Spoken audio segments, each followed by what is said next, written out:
काल शहरात पालकमंत्री उपमुख्यमंत्री एकनाथ शिंदे यांच्या हस्ते विविध प्रकल्पांचं उद्घाटन तर काही ठिकाणी भूमिपूजन करण्यात आलं होतं.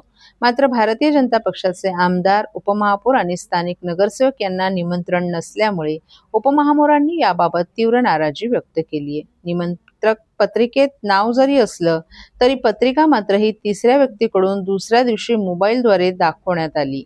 सातत्यानं होत असलेले अशा प्रकारच्या प्रकारांमुळे येत्या काळात भारतीय जनता पक्ष देखील स्वतःच प्रभागातील उद्घाटनं आणि भूमिपूजनाचे कार्यक्रम हाती घेईल, असं उपमहापौर कृष्णा पाटील यांनी सांगितलं.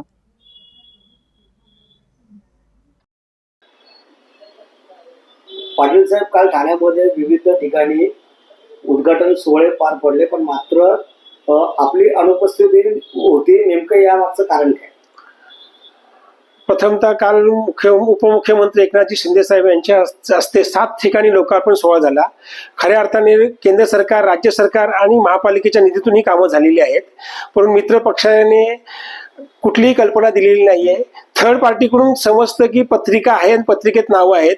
मग प्रशासनाने जर पत्रिका छापल्या आहेत तर उपमहापौर म्हणून मलाही आणि आमचे सन्माननीय आमदार संजयजी केळकर, निरंजन डावखरे आणि माधवीताई नाईक यांनाही कळवलेलं नाहीये आणि 28 नगरसेवक आहेत त्यांनाही कळवलेलं नाहीये. म्हणजे कुठेतरी मित्र पक्ष प्रशासनावरती दबाव टाकून तरी काम करत असं प्रथम तरी दिसतंय.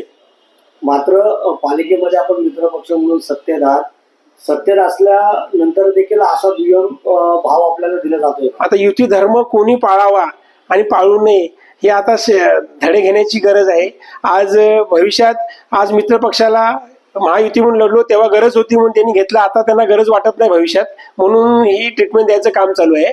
भविष्यात आम्ही अशाच प्रकारे उद्घाटन नव्याने करणार आहोत आणि असा पायंडा पाडायच्या स्थितीमध्ये आहोत.